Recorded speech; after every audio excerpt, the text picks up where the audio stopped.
Hello दोस्तों, जय हिंद जय भारत। आज बात करेंगे ब्रोंकियल कार्सिनोमा के बारे में चर्चा करेंगे। ठीक है, यानी इसका हिंदी होता है फेफड़ों का कैंसर। ठीक है, क्यों होता है इसके बारे में चर्चा करेंगे।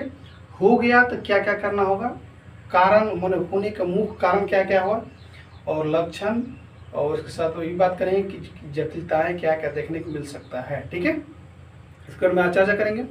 कल चर्चा किए थे ट्रोपिकल इस्नोफिलिया के बारे में। ठीक है, ट्रोपिकल इस्नोफिलिया मुख्य रूप से मैं बताया था कि मच्छर के काटने से होता है। ठीक है, कौन मच्छर? तो माइक्रोफिलेरिया। ठीक है, माइक्रोफिलेरिया मच्छर के काटने से आपको ट्रोपिकल इस्नोफिलिया होगा। ठीक है, इसमें क्या होता है तो मैं बताया था ये भी बात कि आपको जब भी होगा जब माइक्रोफिलेरिया जब मच्छर आपको काटेंगे तो जो इस्नोफिलिया होता है, यानी जो इस्नोफिलिया होता है जो स्रोत तरफ उसका होती है उसका आकार बढ़ने लगते हैं, नियमित से अनियमित रूप से बढ़ने लगते हैं। ठीक है, मतलब सपोज दैट कि इस्नोफिलिया होता है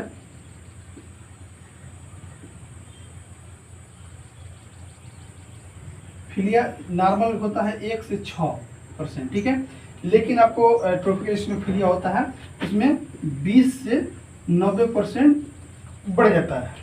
ठीक है, ऐसा होता है। और इसमें WBC में बताया था कल कि WBC, ठीक है, यानी वाइट ब्लड काउंट, कि जिससे 4000 से 11000 होता है, लेकिन अगर आपको ट्रोपिकल इस्नोफिलिया होता है तो 25,000 से 50,000 तक हो जाता है। ठीक है, इसके बाद चर्चा करते थे, चर्चा कर किए थे, तो इसको आज करते हैं। आज बात करते हैं ब्रोंचियल कार्सिनोमा, यानी मुख्य रूप से फेफड़ों का कैंसर कैसे होता है, इसके बारे में चर्चा करते हैं। अगर आप मेरे चैनल पर नए हैं तो मेरे चैनल को सब्सक्राइब कीजिएगा, सपोर्ट कीजिएगा, बेल आइकन को हिट कीजिएगा, शेयर जरूर कीजिएगा ताकि हर वीडियो आपको समझ में आ जाए। ठीक है, एक दूसरे व्यक्ति पास पहुंच सके। ठीक है, बात करते हैं ब्रोंचियल कार्सिनोमा। ये क्या होता है? Bronchial carcinoma. ठीक है, ब्रोंचियल कार्सिनोमा क्या होता है? यानी फेफड़ों का कैंसर, फेफड़ों का कैंसर। ठीक है, ब्रोंचियल कार्सिनोमा मतलब फेफड़ों का कैंसर। ठीक है, ये क्या होता है? ये जब भी आपको कैंसर होगा फेफड़ा में तो आपको बता दूं कि स्मोकिंग करने से, ठीक है, 90% आपको स्मोकिंग करने से बीमारी होने के चांसेस हो सकता है। ठीक, तो सर इस बारे में थोड़ा डिटेल बात जान लेते हैं। इसमें ये होता है मुख्य रूप से कि जिससे ब्रोंकियल कार्सिनोमा कहा जाता है या फेफड़े का कैंसर आप कहिए। ठीक है, यह फेफड़ा के बड़े वायु मार्ग यानी ब्रोंची से शुरू होता है, ब्रोंची से शुरू होता है। जो ब्रोंचियल कार्सिनोमा फेफड़ों का कैंसर का सबसे आम प्रकार है जो फेफड़ों का घातक ट्यूमर में विकसित होने लगता है। क्या होता है इसमें मुख्य रूप से फेफड़ों का कैंसर में कि फेफड़ा में क्या होता है कि जो आपको कोशिकाएं होती है, ठीक है, जो आपका कोशिकाएं होती है, ठीक है, कोशिकाएं होती है नियमित रूप से ना होकर अनियमित रूप से विकसित होने लगती है, उसी को बोलते हैं फेफड़ों का कैंसर। उसी का बोलेंगे उसको फेफड़ों का कैंसर बोलेंगे उसको। ठीक है, अगर मुख्य रूप से किसी भी इंसान की बात कर रहे हैं, अगर कहीं भी अगर अति शरीर में अगर जैसे सेल बढ़ रहा है, ठीक है, कहीं की बात कर रहे हैं, शरीर में कहीं भी सेल बढ़ रहा है, नियमित रूप से सेल बढ़ रहा है तो कोई दिक्कत नहीं, और नियमित रूप से सेल बढ़ने लगा उसी को बोलते हैं कैंसर। ठीक है, उसी प्रकार से होता है फेफड़ा में कि इसे ब्रोंचियल कार्सिनोमा में फेफड़ा में क्या होता है कि नियमित रूप से सेल न बढ़कर अनियमित रूप से सेल विकसित होने लगता है, उसी का बोलते हैं ब्रोंचियल कार्सिनोमा यानी फेफड़ों का कैंसर कहा जाता है उससे।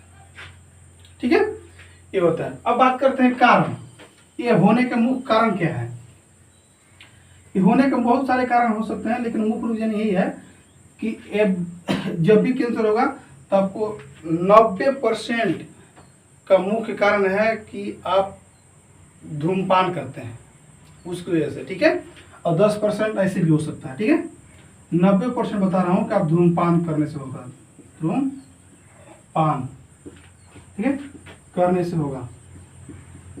से होगा। ठीक है, 9% कार्सिनोमा, ब्रोंचियल कार्सिनोमा क्या होगा, धूम्रपान करने से होगा। ठीक है, 10% में क्या होता है, धूम्रपान में होगा, जैसे कि चरस, गांजा, अफीम वगैरह, ठीक है, खाते हैं तो उससे आपको हो सकता है। ठीक है, 10% में क्या होगा, जैसे केमिकल के क्षेत्र में काम कर रहे हैं आप। ठीक है, केमिकल 10% बात कर रहे हैं कि जैसे केमिकल के क्षेत्र में काम कर रहे हैं। ठीक है, या फिर केमिकल बन रहा हो, चाहे खाद बन रहा हो, ठीक है, वहाँ पे आप काम कर रहे हैं, चाहे फैक्ट्री में काम कर रहे हैं, चाहे भी हो सकता है कि गिट्टी पत्थर या सीमेंट के वाले क्षेत्र फैक्ट्री में काम कर रहे हैं, तो वहाँ पे भी होने के चांसेस हो सकता है 10%। ठीक है, लेकिन 90% आपको होगा धूम्रपान की वजह से होगा। ठीक है, होने का मुख्य रीजन हो गया। अब बात करते हैं इसमें, अब थोड़ा सा चर्चा करते हैं लक्षण क्या क्या देखने मिलेगा।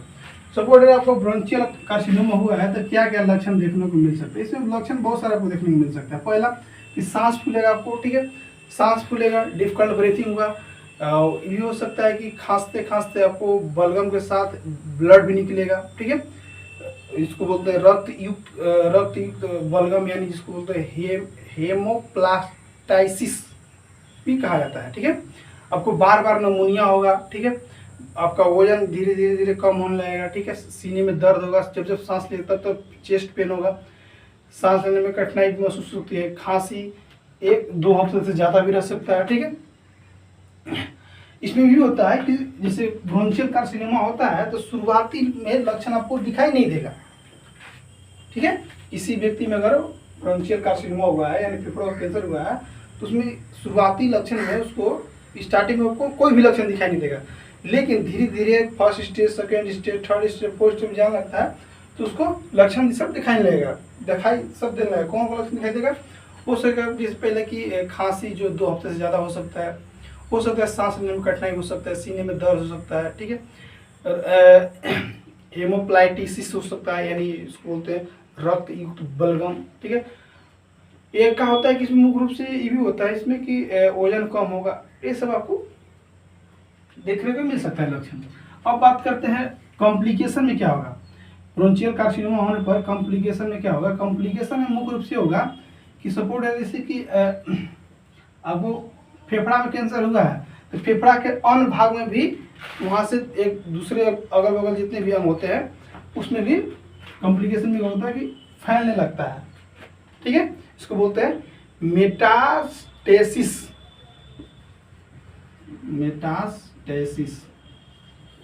ठीक है, अन्य अंगों में भी फैलने लगता है। ठीक है, ये हो गया। अब थोड़ा सा बात करते हैं इन्वेस्टिगेशन के बारे में। मैं सपोर्ट है कि आपको फेफड़ा में कैंसर हो गया तो इन्वेस्टिगेशन क्या क्या कराइएगा आप, इसके बारे में थोड़ा सा चर्चा करते हैं। इसमें आप मुख्य रूप से चेस्ट एक्सरे कराइए, आप एक्सरे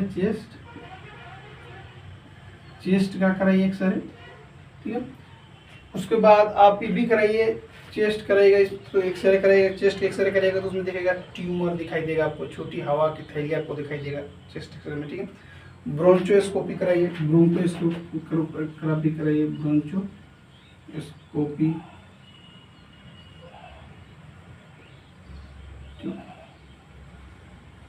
कराइए। ठीक है, ब्रोंचोस्कोपी कराने के साथ साथ आप ये भी कराइए, स्पूटम चेक कराइए।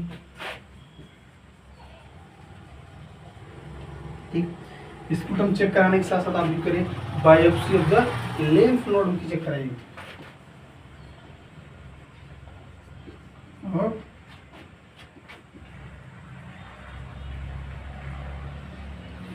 इतना चीज आप करा सकते हैं। ठीक है दोस्तों, अगर किसी प्रकार का डाउट हो तो एक बार कमेंट कर जरूर बताइएगा, उस डाउट में पूरा करने की कोशिश करूंगा। ठीक है, लेकिन एक बार कमेंट जरूर कीजिएगा। ठीक है दोस्तों, थैंक यू, बाय, जय हिंद, जय भारत।